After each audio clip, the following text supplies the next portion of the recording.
Every year, the NFL rewards some of its best players with a trip to the Pro Bowl. While some veterans have gone for years, a few players will make the Pro Bowl for the first time.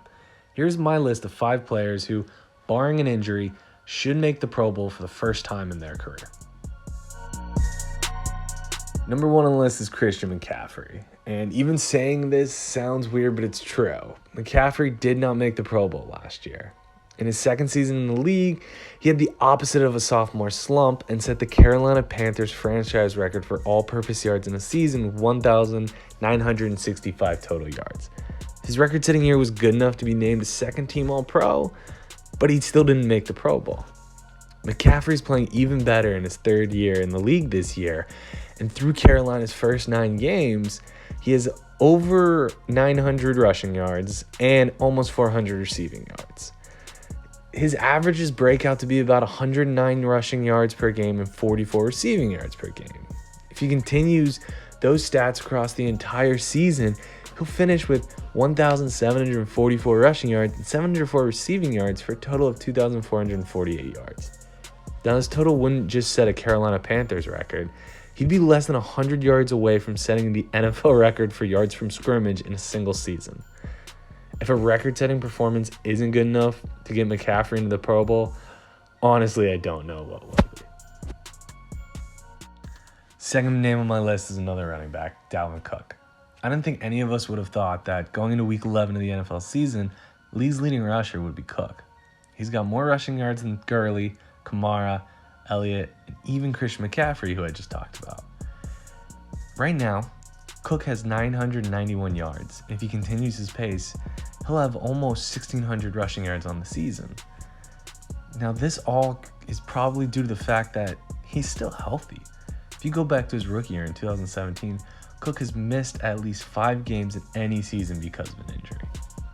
Now, a lot of this productivity and staying healthy has a lot to do with his offensive line that's been doing well, and at the same time, it's just the overall increase in efficiency that the Minnesota Vikings offense has experienced. Since Week 5, Kirk Cousins, their quarterback, has thrown for over 280 yards in every game except for one, and defensive haven't been able to solely focus on Cook. With a balanced attack and honestly just Cook playing extremely well, hitting those holes, making all those plays that you'd expect to see, I would not be surprised, and obviously I'm betting on him to make his first Pro Bowl at the end of this season. The third name on my list is Minkah Fitzpatrick. After being selected by Miami with the 11th pick in last year's draft, Fitzpatrick had a solid rookie year. Coming into his second year in the league, expectations were pretty high, but unfortunately the first 2 games didn't go as planned, and he wasn't happy with the way he was being utilized. He voiced his displeasure, and Miami allowed him to seek a trade.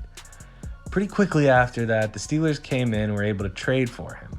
And ever since he's been in Pittsburgh, he's proven to be one of the best free safeties in the league. In just his first game with the team, Fitzpatrick had an interception and a forced fumble. He didn't slow down after that game either, and for his total time in Pittsburgh, Fitzpatrick has 5 total interceptions, 36 total tackles, 2 forced fumbles, and 2 total touchdowns. Fitzpatrick's presence has been felt across that entire Steelers defense too. Before he got there, Pittsburgh only had 2 total takeaways. In the 7 games since he's been there, the Steelers ranked second in the NFL in takeaways with 24. This incredible improvement has resulted in Pittsburgh winning 5 of their last 7, fighting their way back into the playoff race.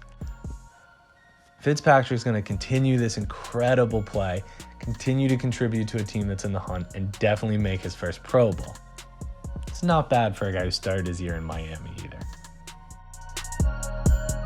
The next name on the list is Nick Bosa, and this one shouldn't be a surprise to anybody. He was drafted 2nd overall in this year's draft and came to the 49ers with incredibly high expectations. He sat out the final 9 games of his college career after suffering an injury in order to be healthy for the season. While his actions may have gotten a lot of flack and comments from people, it's really paid off. Since coming into the league, Bosa has 7 sacks, 1 interception, 1 forced fumble, and 29 total tackles. While those stats are good, his overall impact has been estimated to be even higher. Bosa has helped transform this San Francisco 49ers defense into arguably the best in the league.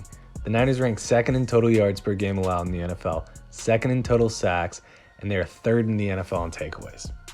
All of this has led to Bosa being an obvious Pro Bowl pick, and if he keeps this up, he'll easily earn the Defensive Rookie of the Year award.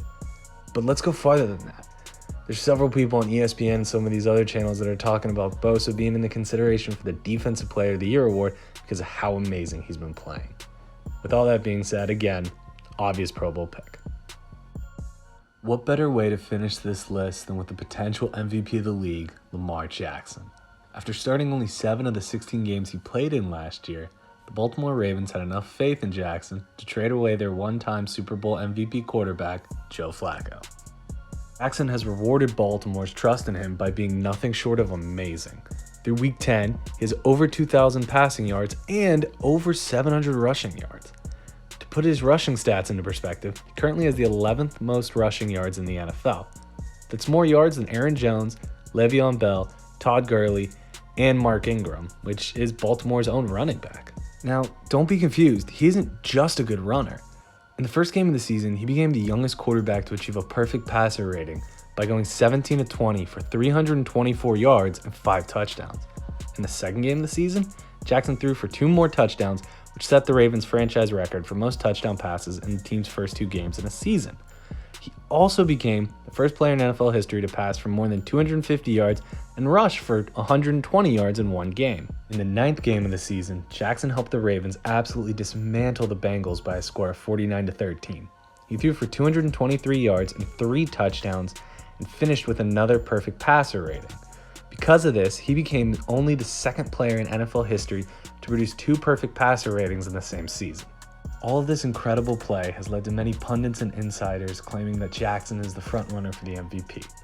Whether he wins the MVP or not, he is definitely a Pro Bowler, and we're all watching something special this year.